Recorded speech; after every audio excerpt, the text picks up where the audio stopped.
Diogo Freitas do Amaral nasceu na Póvoa do Varzim a 21 de julho de 1941, oriundo de uma família ligada ao regime do Estado Novo. Foi batizado por Abel Varzim, um padre oposicionista a Salazar. O seu avô era amigo do cardeal Cerejeira e de Salazar. É ao sair da capela privativa do avô de Freitas do Amaral que Salazar sofre um atentado em 1937, planeado por anarquistas. O pai, engenheiro Duarte do Amaral, foi administrador da SACOR por parte do Estado de 1953 a 1974, tendo chegado a vice-presidente do Conselho de Administração. Fora também secretário do gabinete de Salazar, quando este foi ministro das Finanças. Até 1974, teve lugar como deputado na Assembleia Nacional, onde representava Guimarães pelo Círculo de Braga.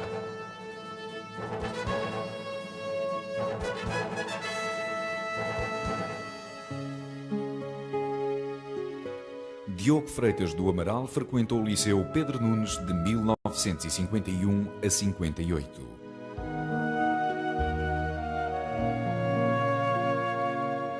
A partir dos 16 anos e durante 3 verões foi passar férias em Inglaterra. 3 influências políticas ele próprio reconhece na sua formação: o salazarismo bebido na família, a influência inglesa e, sobretudo, a influência francesa de conteúdo ideológico. Entra para a Universidade, para a Faculdade de Direito, aos 17 anos, em 1958. Alinha na greve académica de 62. Era então presidente da Assembleia Geral da Associação Académica da Faculdade de Direito. Termina o curso como o aluno mais classificado.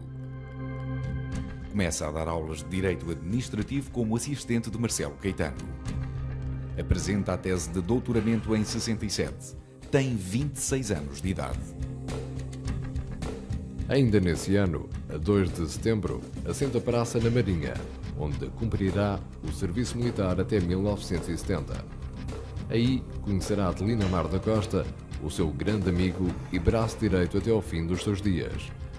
Adelina Mar da Costa falece em 4 de dezembro de 1980, com Sá Carneiro, no acidente de Camarate. Era então Ministro da Defesa. Encontra-se com Marcelo para tomar chá a 6 de outubro de 1968, na sua residência particular, na Rua Duarte Lobo, em Alvalade.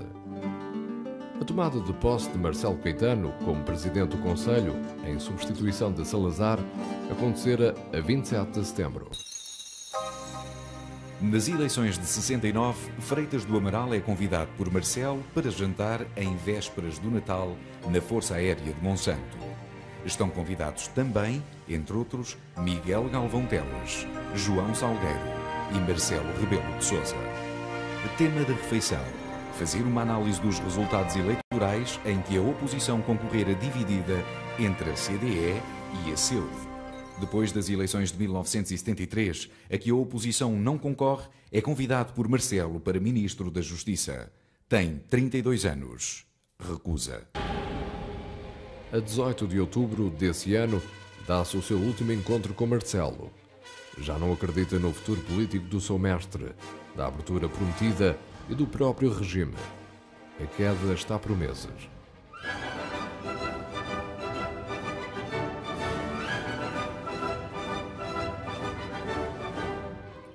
O 25 de abril encontram no Hotel de Sesimbra, onde aprofundam um trabalho de direito sobre a distinção entre recurso hierárquico impróprio e recurso tutelar.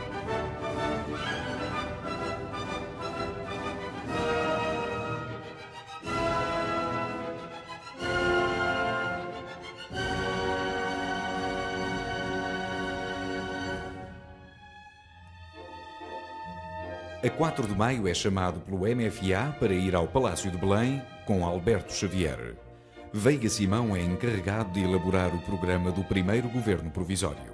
Pede a colaboração de Freitas do Amaral e de Adelino Amar da Costa, que com o seu cunhado Roberto Carneiro trabalharam num gabinete de estudos do Ministério da Educação no tempo em que Veiga Simão era o titular daquela pasta.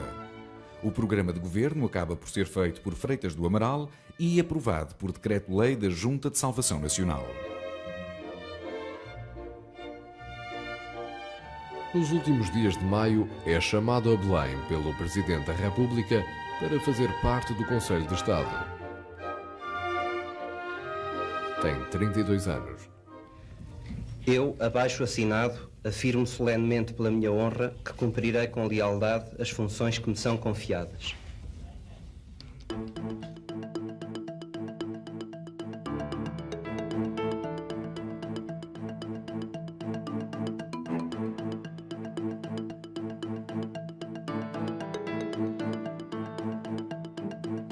Discurso na tomada de posse em 31 de maio de 74. Senhor Presidente da República, pediram-me que fosse eu a responder a Vossa Excelência neste momento, em nome dos membros do Conselho de Estado que acabam de ser empossados. Serão palavras muito simples as minhas. A primeira é para agradecer, sensibilizado, os votos de felicidades que o chefe do Estado quis ter a gentileza de nos dirigir. Vindos de Vossa Excelência, têm para nós redobrado valor. Ficamos-lhe muito gratos por eles. A segunda visa sublinhar a extraordinária importância das funções que hoje solenemente assumimos. O Conselho de Estado vai ser, no período que decorre até à entrada em vigor da nova Constituição Política, um órgão fundamental da democracia portuguesa, pelas funções de equilíbrio, de garantia e de moderação que será chamado a exercer. Todos estamos inteiramente conscientes da grande responsabilidade que passa de hora avante a recair sobre os nossos ombros. Queremos, por isso, assegurar a Vossa Excelência, e é esta a minha terceira afirmação, que nos anima o propósito sincero de servir o país com o maior empenho e o mais devotado afinco no posto que passamos a ocupar. Senhor Presidente da República, são muitas e muito delicadas as tarefas que nos aguardam para a construção de um Portugal moderno, livre e renovado. Mas tudo quanto por nós tiver de ser feito, sê-lo-á.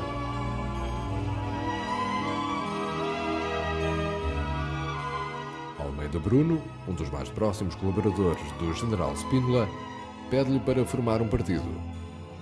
Na primeira semana de junho, começa a dedicar-se à fundação do CDS.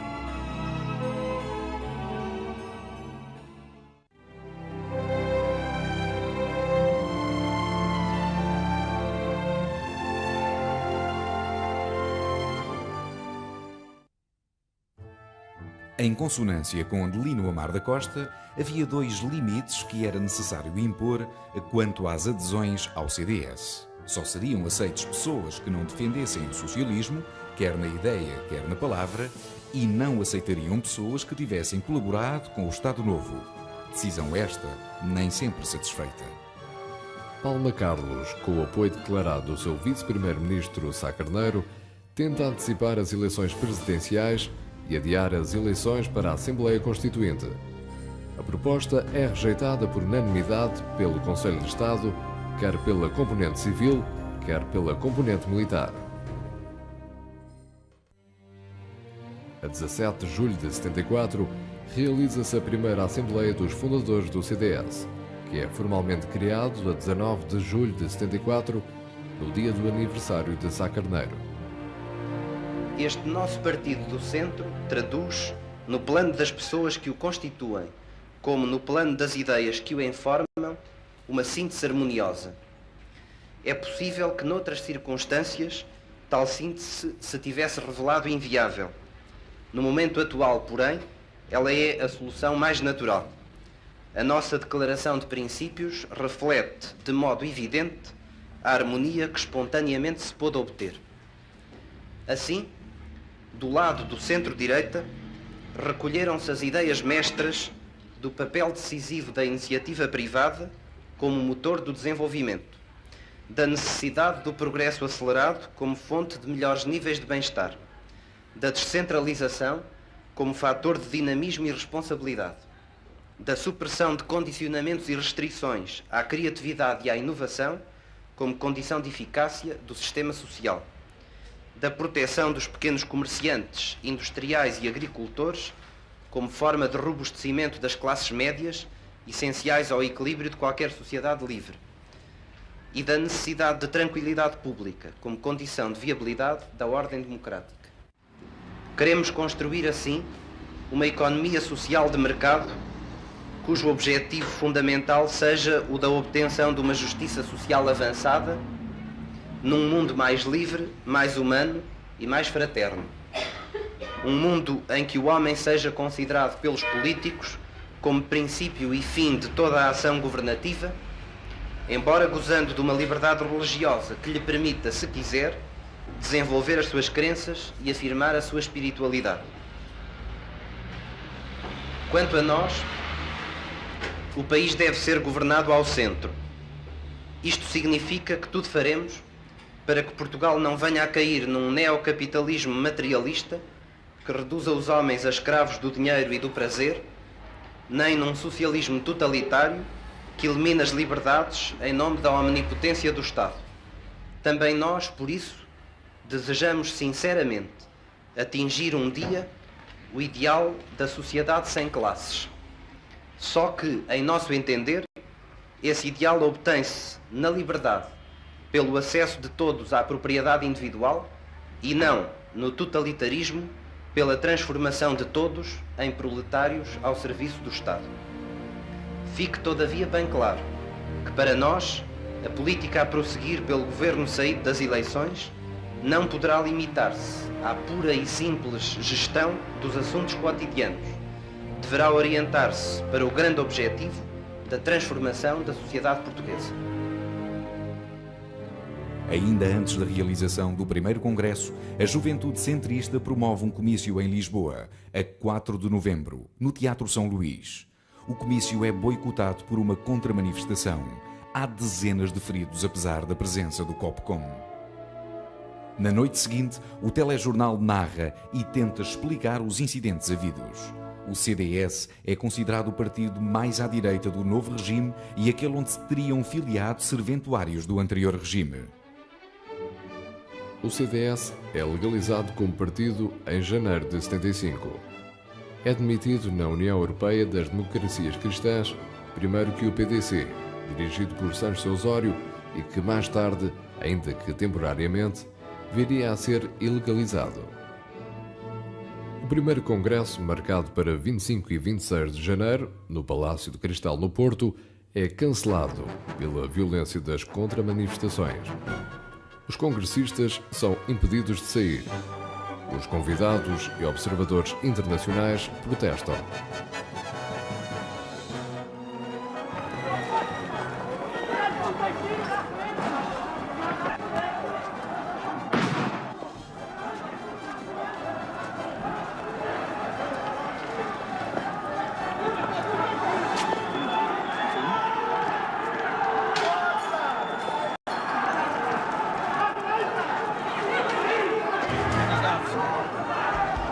O programa do CDS é aprovado formalmente no primeiro congresso, em 21 de fevereiro de 75. O congresso realizou-se quase na clandestinidade, no edifício da Comissão Distrital do CDS no Porto, na Praça da República. Estiveram presentes 82 delegados, procuradores dos outros delegados eleitos, o que fazia um total de 603 dos 712 congressistas presentes no Palácio de Cristal em janeiro. Este programa viria a ser substituído por outro, em bloco, no 11º Congresso, em 93, já sob a liderança de Manuel Monteiro. O 11 de março apanho em Londres com Adelina Mar da Costa, onde fora fazer treinos de atuação televisiva nos estúdios do Partido Conservador Britânico.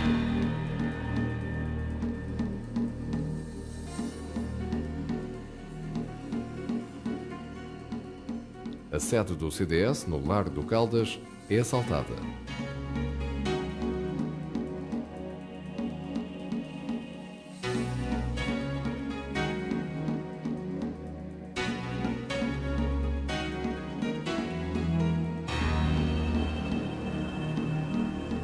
A Junta de Salvação Nacional e o Conselho de Estado, a 14 de março, são extintos. É criado o Conselho da Revolução.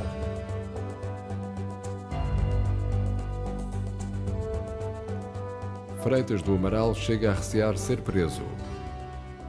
A 11 de abril de 75 é assinado no Palácio de Belém o primeiro pacto MFA-Partidos, subscrito pelo CDS, PCP, MDP-CDE, FSP, PS e PPD.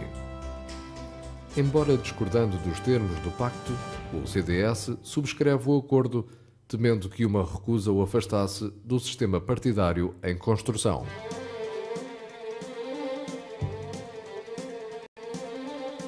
O CDS participa já, ainda com muitas dificuldades, na implantação do boicote dos seus comícios na campanha eleitoral de abril de 1975 para a Assembleia Constituinte.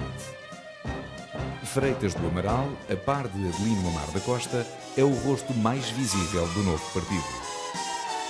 As eleições são ganhas pelo PS, com 37,87% dos votos, seguido do PPD, com 26,39%, e do PCP com 12,46%.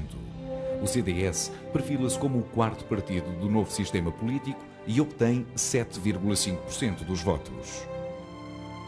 Com o 11 de março, dão-se profundas alterações na nova sociedade portuguesa. Há uma inflexão à esquerda.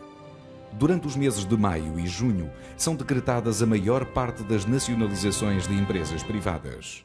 Continua o êxodo de capitalistas e empresários para o estrangeiro, sobretudo para o Brasil.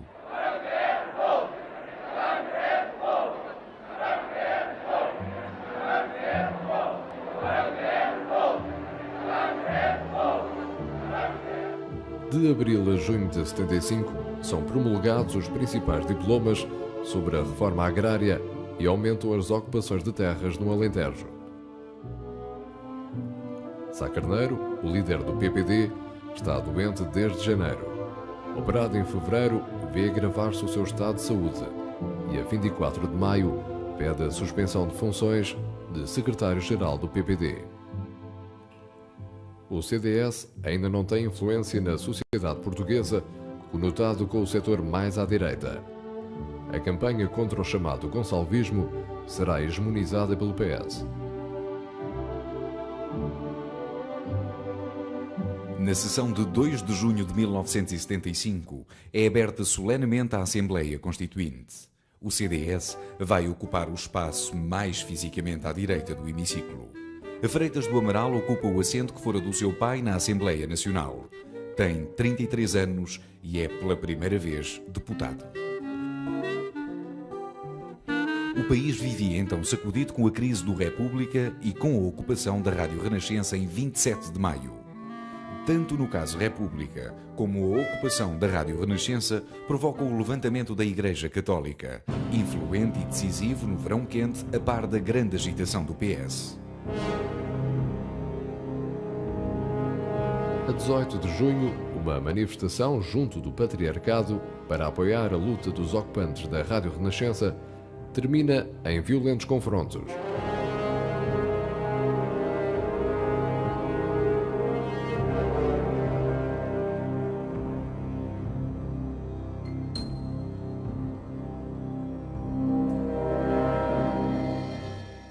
A 19 de julho, o PS promove um gigantesco comício na Alameda, cuja palavra de ordem é a admissão de Vasco Gonçalves.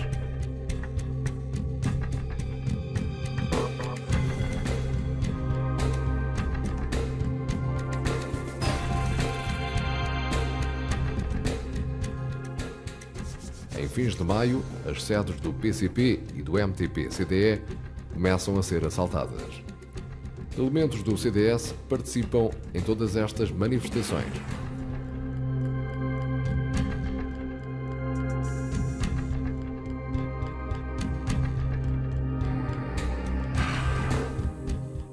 Até agosto, perto de 100 sedes são assaltadas. Vasco Gonçalves acaba por cair e é formado o governo de Pinheiro de Azevedo. que tem uma vida atribulada até ao 25 de novembro, com a tentativa de sequestro e suspensão de atividades. Vocês já viram agora o Governo suspender a sua atividade? Realmente assim, fora do normal. É uma situação muito difícil. Cadeiras, é? Foi sequestrado já 2 vezes. Já chega, não gosto de ser sequestrado, é uma coisa que me chateia, dizendo que estava feita ou convocada uma manifestação. Eu julgo que é de apoio ao Sr. Presidente da República contra o 6º Governo, que é o costume deles. Quando se dá o 25 de novembro, à exceção de Cunhal, que 24 horas antes se encontraram com Costa Gomes, no Palácio de Belém, os líderes dos principais partidos políticos não se encontram em Lisboa. Mário Soares está no Porto. A 25 de novembro, pela manhã, Freitas do Amaral e pela tarde, Sá Carneiro tinham partido para o estrangeiro. Os acontecimentos do 25 de novembro dão a vitória à linha moderada do MFA, consubstanciada no Grupo dos 9, no terreno operacional, liderada por Ramalhianas. A 2 de fevereiro de 1976 é aprovada pela Assembleia Constituinte a Constituição. O CDS é o único partido a votar contra, em desacordo com o conteúdo socializante da Magna Carta. Mas se a direita, depois das próximas eleições, penetrar na sala das sessões, logo verão a diferença. O CDS até hoje tem sido centrista por atitude e por convicção. Talvez que em breve venha também a ser centrista por contraste. O CDS vem sendo, desde o 11 de março, um partido de oposição. Fomos, de entre os muitos partidos que em Portugal discordaram dos sucessivos governos provisórios, o único que teve a coragem e deu o exemplo de se considerar da oposição. Coragem porque entre o 11 de março e o 25 de novembro não foi fácil para nós arrostar com a fúria devastadora de quem não via em nós adversários, mas inimigos. E exemplo porque era necessário iniciar os portugueses na aprendizagem da democracia, e esta não existe onde não houver oposição. Senhor Presidente, senhores deputados, as próximas eleições vão constituir, assim o esperamos, um marco fundamental na história política do nosso país. Todos os partidos democráticos têm razões para estar de parabéns por terem conseguido que elas se fizessem e que se fizessem agora. Com todos os partidos democráticos, e em especial com aqueles que aqui ajudaram a defender a Assembleia Constituinte e com ela a democracia nascente, o CDS partilha a satisfação, o entusiasmo e a alegria do novo período eleitoral que se avizinha. E seja-me permitido terminar com uma nota pessoal. Nenhuma democracia é possível se os deputados dos diferentes partidos não conseguirem estabelecer por cima das fronteiras ideológicas que os dividem sólidos laços de relação pessoal. O CDS, ao despedir-se hoje de todos, não esquece que em muitos deixa bons amigos. A luta política pode trazer-nos aqui partidariamente mais distantes. Espero, no entanto, que isso nos não impeça de regressarmos humanamente mais próximos. Tenho dito. A 8 de fevereiro, ainda um comício do CDS, o primeiro no Campo Pequeno com a presença de Freitas do Amaral, é boicotado. Dos confrontos entre militantes do CDS e contra manifestantes, resultam 5 feridos. Foi em abril do ano passado que, antes da assinatura do pacto com a MFA, nos afirmámos claramente da oposição.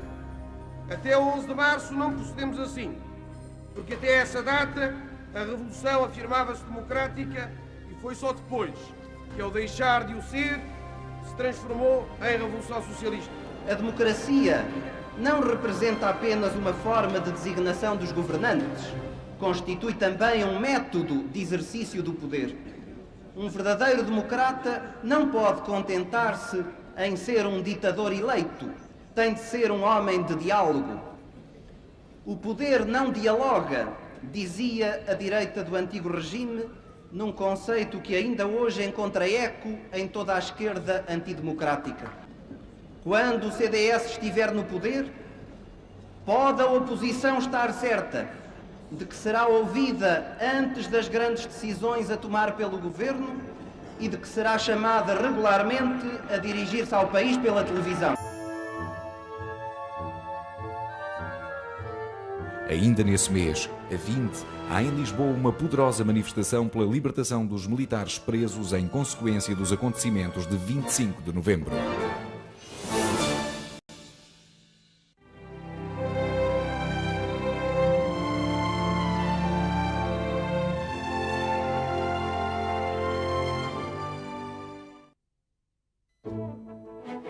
Em maio desse ano, 14 dias depois do PS anunciar o seu apoio à candidatura de Ramalho Yanes à presidência da República, o CDS declara publicamente também o seu apoio a Yanes.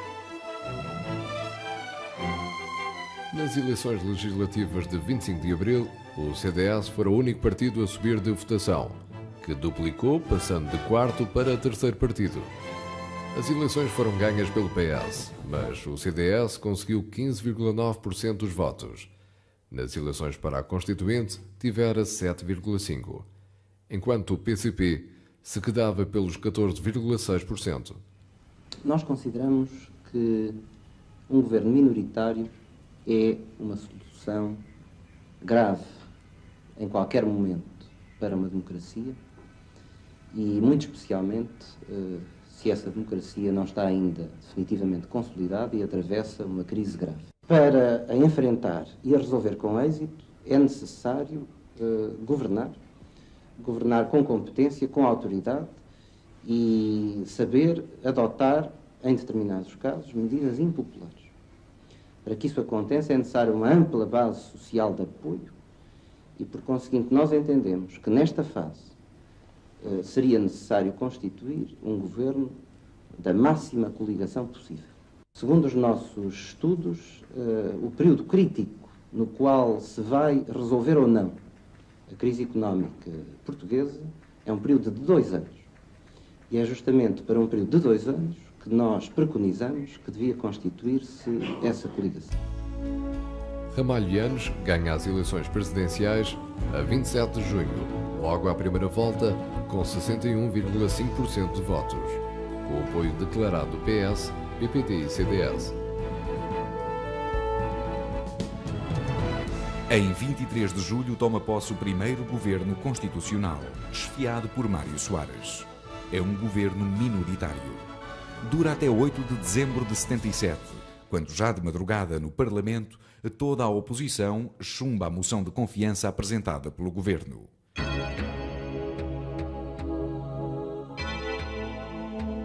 Yanes pede a Soares para que continue à frente do Executivo. Soares aceita com uma condição. O novo Executivo tem que ser sustentado por uma maioria parlamentar. Posto de lado o PCP e o PSD, resta o CDS. Sim, estão previstas várias reuniões a vários níveis para continuar a debater, enfim, dentro da ideia de que temos estado a fazer um esforço muito grande para conseguir dar ao país um governo que possa governar e resolver os problemas. Cada vez é mais urgente que o país tenha um governo. O CDS não se tem poupado esforços nesse sentido, porque tem a consciência de que isso é necessário ao país. E a nível de despartidarização de personalidades?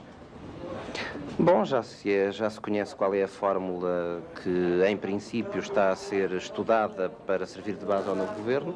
É a fórmula de um governo de base PS com personalidades e apoio parlamentar maioritário e estável. Nós aceitamos essa fórmula e, nessa medida, pois entendemos que há uma noção ampla de personalidades que poderá vir a permitir um consenso acerca da formação do novo governo. Inclusive personalidades de peso dentro do CDS, Sr. Professor? Por definição, todas as personalidades do CDS são de peso. A 11 de janeiro é estabelecido um acordo político entre o CDS e o PS, subscrito por Mário Soares e Freitas do Amaral. Formalizado o entendimento, são entregues ao CDS 3 pastas. As personalidades do CDS que integram este governo são 3, ou seja, o Ministro dos Negócios Estrangeiros, Vítor Sá Machado, o Ministro da Reforma Administrativa, Dr. Rui Pena, e o Ministro do Comércio e Turismo, Dr. Basílio Horta. O segundo governo provisório toma posse a 31 de janeiro de 1978, mas este entendimento é de curta duração. Para o Ministério da Agricultura fora Luís Saias que viria a estar na base da ruptura com o CDS, na sequência de um alegado acordo sobre a política agrícola entre o PS e o PCP. Não se confirma, portanto, uma eventual remodelação governamental no setor da agricultura. Bom, sabe, nós não temos o costume de pôr as questões em termos de pessoas, pomos-las as questões em termos de política. As políticas têm estado e vão continuar a ser definidas em comum pelos dois partidos no âmbito do governo. Nós não levantamos problemas de caráter pessoal e tudo quanto tenha a ver com qualquer eventual remodelação ministerial é problema da competência do Sr. Primeiro-Ministro e só ele poderá esclarecer o país. Simpatizantes do CDS que têm saído. Esses que saem, porquê é que sairão? Será que de algum modo se sentiram enganados pelo CDS?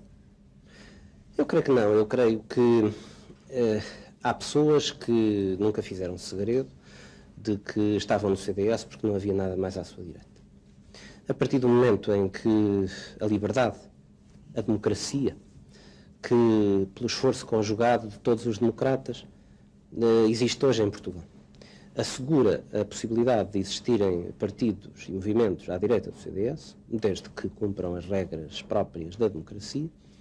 Naturalmente que essas pessoas sentem o desejo de se recolocarem, indo em direção onde se sintam mais à vontade. Não tem, em todo caso, ninguém razão para considerar que o CDS mudou. O CDS não mudou, nem mudará, é o mesmo. Nem sequer para dizer que o CDS terá alterado ou modificado as opções com que se apresentou às últimas eleições.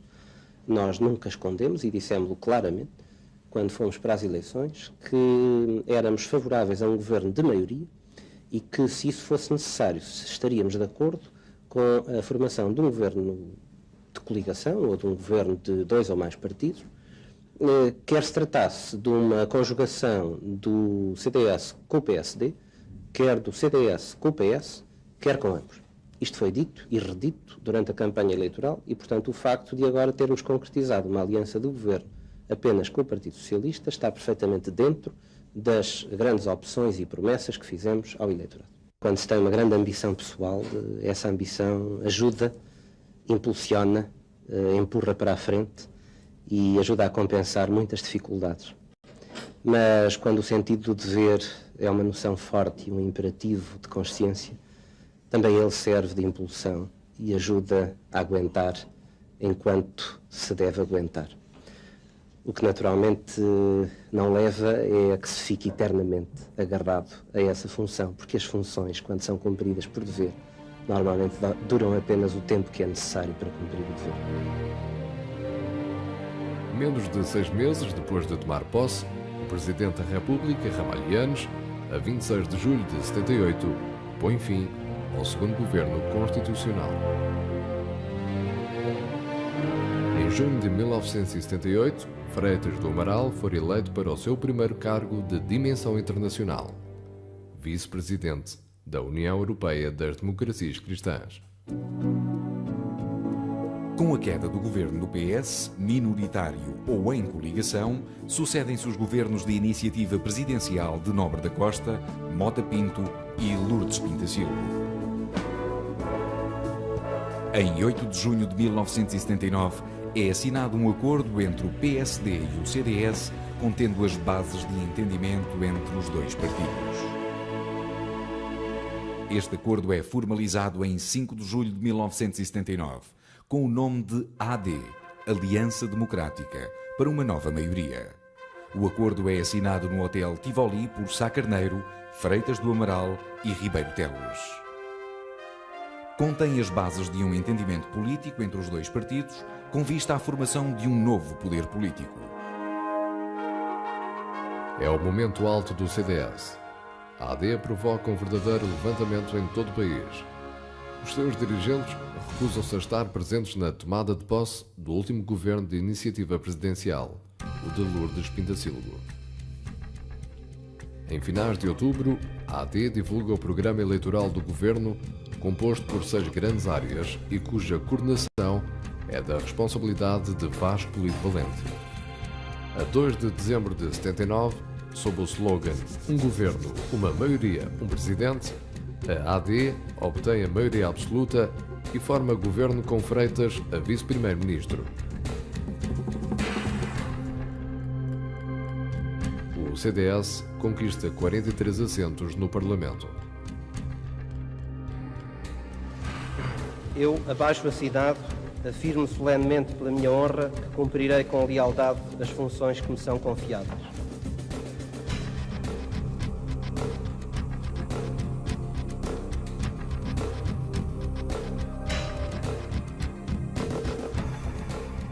Em 3 de julho de 1980, para a concretização do slogan "Um Governo, uma maioria, um Presidente", a AD apresenta no Rossio o seu candidato a Presidente da República, o General Soares Carneiro.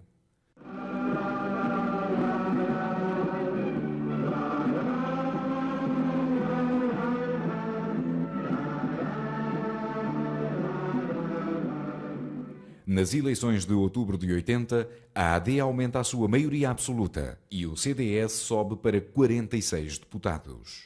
Em primeiro lugar, eu gostaria de sublinhar que a Aliança Democrática conquistou a maioria absoluta do número de deputados na Assembleia da República, sem contar com os deputados das regiões autónomas e sem contar com os deputados dos círculos da imigração. Ao contrário do que acontecera no ano passado, o que mostra o aumento significativo da votação na AD este ano. Penso, por outro lado, que jogou decididamente a nosso favor e contra os nossos adversários a campanha essencialmente negativa que foi desencadeada e conduzida quer por socialistas, quer por comunistas. Virou-se o feitiço contra o feiticeiro.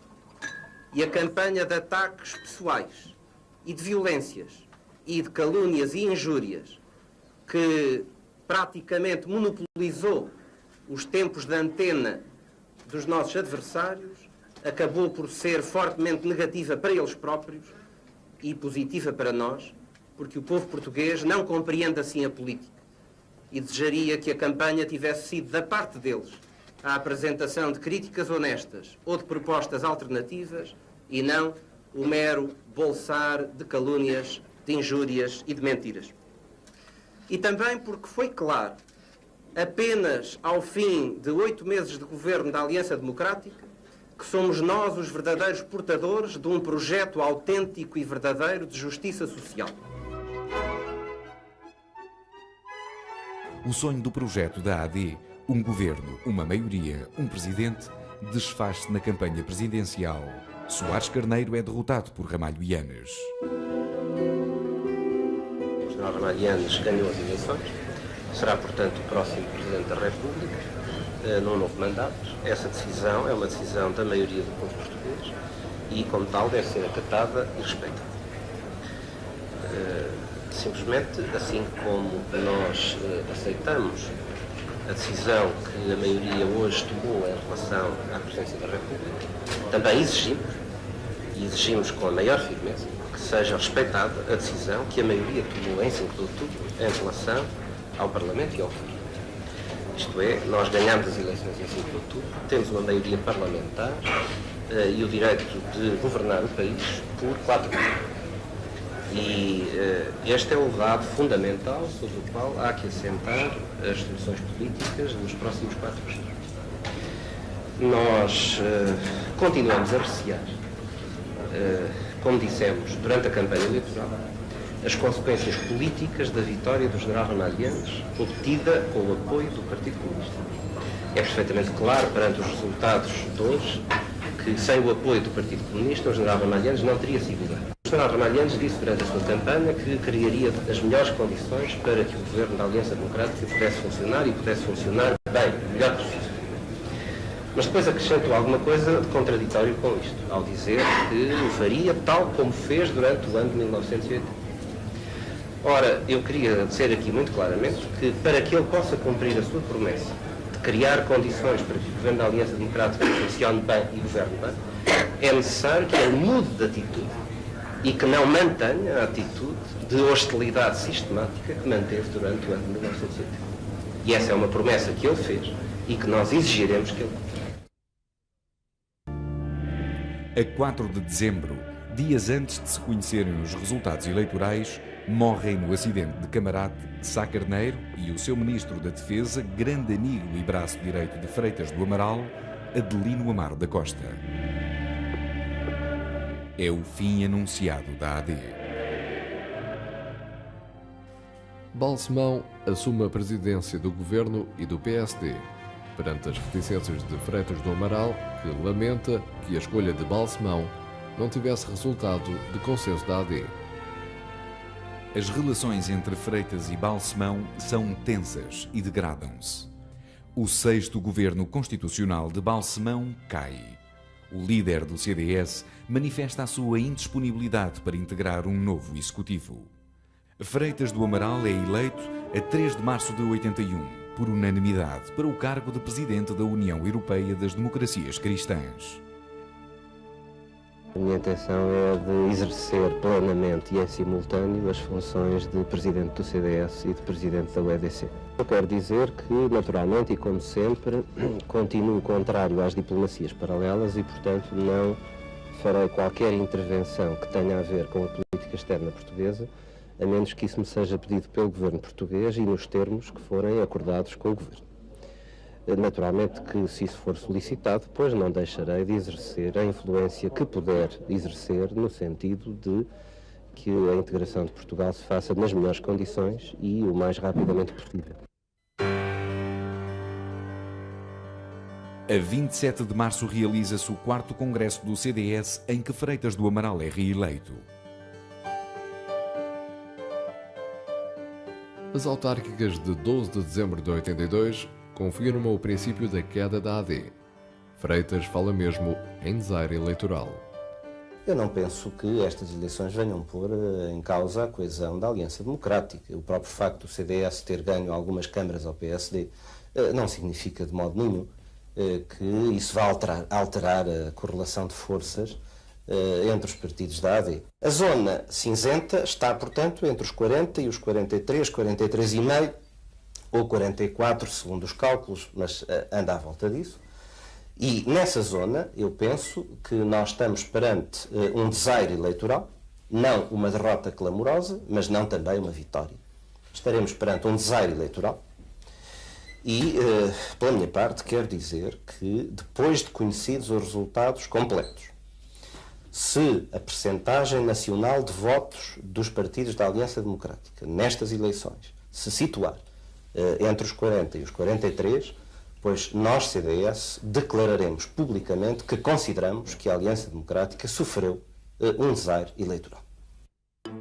A 29 de dezembro, Freitas do Amaral demite-se da presidência do CDS. A 31 de dezembro, Lucas Pires substitui Freitas do Amaral na presidência do partido. Tanto Balsemão como Freitas perdem as lideranças partidárias. A 25 de abril de 83, o PS ganha as eleições e Soares regressa ao poder e, com ele, ainda que só durante um governo, o PSD. Em 1985, é Lucas Pires que abandona a liderança do CDS, onde será substituído por Adriano Moreira.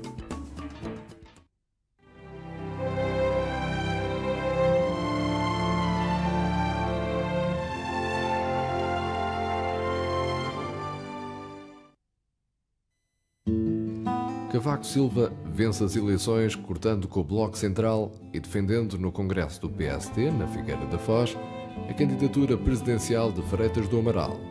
É o novo poder em Portugal.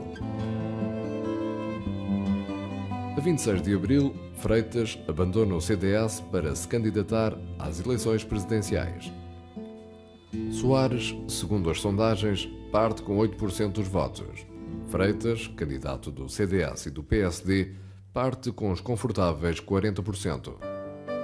A 26 de janeiro, realiza-se a primeira volta.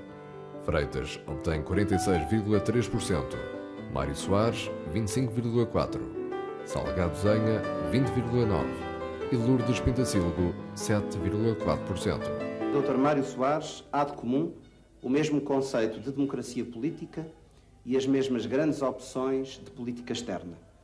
É bom para a democracia portuguesa que a segunda volta das eleições presidenciais seja disputada entre nós dois. Considero os resultados por mim obtidos como extraordinariamente positivos e animadores. Numa campanha moderada, feita em tom positivo. O debate televisivo entre Mário Soares e Freitas do Amaral revela-se decisivo para a vitória do líder socialista, bem como o apoio do PCP. Efetivamente, parece-me que há uma alteração qualitativa muito importante da primeira volta para a segunda. Alteração essa da situação em si, dos apoios e alianças que estão na base da candidatura do Dr. Mário Soares, da linguagem que o Dr. Mário Soares começou a utilizar. Ele era contra a ideia de qualquer aproximação ou unidade entre a esquerda democrática e a esquerda totalitária, entendendo por esta os comunistas, que considerava que sempre que isso tinha acontecido em Portugal tinha sido grave, e quem pensava que podia aliar-se com os comunistas e depois conter o avanço dos comunistas ficava numa situação bem triste perante a sociedade portuguesa. Bem, antes de mais nada, se o professor Freitas do Amaral, para dizer aos portugueses e para falar agora aos portugueses na segunda volta, só inventou esta questão do pseudo-acordo com o Partido Comunista, está pobre de argumentos. E eu devo dizer ao professor Freitas do Amaral que a consideração que tenho por ele faz com que eu tivesse ficado bastante desiludido com a maneira como ele procedeu nesta matéria, porque mostrou uma grande falta de seriedade intelectual ao fazer uma acusação que não passa pela cabeça de ninguém em Portugal, seriamente. Todos os primeiros anos da minha carreira política foram isso mesmo. Foram a demarcação em relação à extrema-direita. Foram a contenção da extrema-direita. E o Dr. Mário Soares, que agora me acusa de não o fazer, porque só agora é que descobriu isso, passou anos a elogiar-me por o fazer, justamente porque eu contribuí, e contribuí numa medida muito importante para justamente a consolidação da democracia no nosso país e para a demarcação entre a direita democrática e a direita não democrática. A coerência, a competência, a honestidade, a seriedade, o caráter, a coragem, estas qualidades fundamentais que estão em causa para a escolha de um Presidente da República não têm nada a ver com a divisão entre esquerda e direita. É pena que o Dr. Mário Soares mude tantas vezes de opinião e queira agora ressuscitar a divisão. Eu não fiz apelos ao povo de esquerda. O Dr. Mário Soares fez, e a sua candidatura, o que é grave num candidato à presidência da República. Porque um candidato a presidente de todos os portugueses deve dirigir-se a todos os portugueses. Deve fazer as suas propostas e os seus apelos a todos os portugueses. Não deve ser ele a introduzir a divisão entre os portugueses, a catalogá-los e a separá-los. O Dr. Mário Soares fez. Quando eles dizem tapa a mão, tapa a cara, não veja o nome, ponha a cruz para derrotar Freitas do Amaral. Bem, o doutor Freitas do Amaral fez uma certa unanimidade contra ele. E o grande mal disto, e eu denunciei-o desde o início, é que quando se pretende polarizar à direita uma situação, evidentemente que se está a estimular um certo radicalismo de esquerda. E numa altura em que houve a esquerda renovada, a esquerda moderna, que teve a vitória no dia 26 de janeiro, bem, o que é que faz a direita? Bem, e um partidário acérrimo do Dr. Freitas do Amaral chama gênio ao Dr. Álvaro Cunhal, dá-lhe ramos de flores e diz que quem ganhou foi o Dr. Álvaro Cunhal. Diz o Dr. Mário Soares que a minha candidatura restringe a base de apoio ao governo do professor Cavaco Silva. Bem, o Dr. Mário Soares começou por declarar que a sua eleição implicaria a admissão do professor Cavaco Silva, disse em dezembro. Agora, todo ele é sorrisos para o professor Cavaco Silva e para o seu governo, porque já percebeu que é um bom governo e que está a governar bem. Bom, mas a verdade é que eu não vejo como é que a minha eleição poderá restringir a base de apoio ao governo. Mas não sou presidencialista, nunca fui, e fui o primeiro líder político português a declarar porque é que não sou presidencialista e porque é que entendo que o presidencialismo é mau para Portugal. A grande diferença que me separa do Dr. Mário Soares não é a da democracia porque ambos a defendemos. É que, no fundo, o Dr. Mário Soares encarna o imobilismo, eu encarno o reformismo. O Dr. Mário Soares é hoje a figura do velho do Restelo com medo de avançar. Eu, pela minha parte, quero que Portugal vá novamente à Índia. Quero dar-lhe a capacidade de enfrentar o futuro e de se transformar num país novo, mais próspero, mais justo, mais fraterno. Na segunda volta das presidenciais, Mário Soares consegue 51,2% dos votos. Freitas do Amaral, 48,8%. Minhas senhoras e meus senhores, com base nos resultados já conhecidos, reconheço a vitória do Dr. Mário Soares. Dou-lhe os meus parabéns e desejo-lhe sinceramente as maiores felicidades no desempenho da mais alta magistratura da nação, para bem de Portugal e de todos os portugueses. Em democracia, o povo decide soberanamente. Como democrata, aceito e respeito a decisão tomada. Oxalá tenha sido a melhor para o futuro do nosso país. Na vida das nações, não contam apenas aqueles que ocupam cargos, mas também os que procuram traçar caminhos. É por isso que o meu voto final é o de que, apesar do resultado da eleição de hoje, os portugueses possam sair finalmente da crise em que têm vivido e, com muita energia e entusiasmo, consigam mesmo levar para a frente Portugal. Em 31 de janeiro de 1988, Freitas do Amaral regressa à liderança do CDS. A 16 de março de 1990, Freitas do Amaral apresenta 5 condições ao Congresso do CDS para se manter à frente do partido. Em 91, realizam-se eleições legislativas. O PSD obtém a maioria absoluta. O PS conquista 29,1% e o CDS queda-se pelos 4,4%. A 6 de outubro, Freitas do Amaral demite-se da liderança do CDS, logo seguida da demissão do CDS de Lucas Pires. Manuel Monteiro é eleito líder do CDS. Freitas do Amaral demite-se do partido. Em 1993, no 11º Congresso, em Vila da Feira, o CDS assume-se como partido de direita e não de centro. É acrescentado ao seu nome a sigla PP. Freitas do Amaral abandona a atividade partidária. Em 1995, publica o primeiro volume das suas memórias políticas.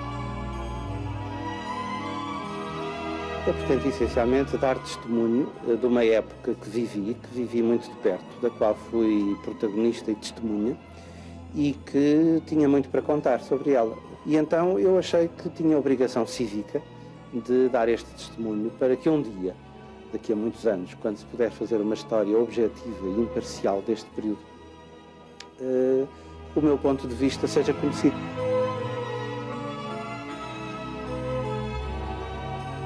Sinto-me em total liberdade relativamente à vida política. Por um lado, com a consciência tranquila, porque acho que o contributo que dei em anos muito difíceis e sempre na primeira linha de fogo para a vida política portuguesa, de alguma maneira dá-me a noção de que cumpri o meu dever cívico de participação ativa na política para com a minha pátria. Eu não fui nunca um homem de esquerda, nem pretendi sê-lo, nem nunca o escondi. Também não me considero uma pessoa de direita no sentido clássico que se dá a essa expressão. O meu ideal é o centrismo europeu, que tem muitas tradições, ao contrário do que algumas pessoas dizem em Portugal, que é uma coisa que não existe em parte nenhuma, que é uma invenção nossa. Não é verdade. Houve partidos, e há partidos chamados partidos do centro, há centristas por toda a parte na Europa. Bom, e foi esse o meu modelo político, foi esse o meu ideal, foi o ideal em que eu me formei politicamente e foi o que eu procurei implantar em Portugal, sem grande sucesso do ponto de vista da implantação do centrismo, com bastante êxito do ponto de vista da conversão da direita à democracia e da pacificação da sociedade portuguesa em torno do projeto democrático, quando ele se estabilizou e se definiu como uma autêntica democracia, a seguir ao 25 de novembro de 1975. Posso imaginar o que teria sido Portugal se à frente do CDS em 74, 75 estivessem pessoas da direita clássica, revanchistas, querendo voltar a conquistar Angola e Moçambique, querendo dar golpes militares a torto e a direito contra o poder instituído. Está a pensar em quem? Em Caúza da Riaga, por exemplo? Não estou a pensar em ninguém, nem quero acusar ninguém, mas podia ter acontecido que aquele partido que se fundou a partir da colaboração do Eugênio Amar da Costa e de mim próprio, tivesse ficado nas mãos de pessoas que fossem, por exemplo, pessoas que andassem a conspirar com os militares. Nessa altura, houve militares que me vieram várias vezes propor fazer um golpe de Estado para acabar com a desordem e com o caos em que se via em Portugal. E eu disse, não faço golpes de Estado, não participo em golpes de Estado, não entro nisso. O meu jogo é o da democracia e, se não for possível a democracia em Portugal, a minha única opção é ou a prisão ou o exílio. Eu penso, modéstia à parte, que aquela eleição há 10 anos pôs frente a frente 2 candidatos que, pela votação que tiveram do povo português, podiam ambos aspirar a vir a ser bons Presidentes da República. Comigo a democracia não correria perigo e, antes, pelo contrário, eu seria certamente um Presidente da República que teria contribuído durante estes 10 anos, se lá estivesse, para consolidar e aprofundar a democracia, para fazer com que o debate democrático fosse um debate descontraído, para não introduzir a crispação na vida política portuguesa. Penso que isso... em traços gerais teria feito o mesmo que o Dr. Mário Soares? Não teria feito o mesmo, não teria com certeza feito melhor, mas teria feito diferente, com as mesmas preocupações fundamentais. Consolidar a democracia, estabelecer a tolerância entre os portugueses, habituá-los a conviver, habituá-los a aceitar a divergência como uma coisa natural. É o primeiro português a presidir a Assembleia Geral das Nações Unidas.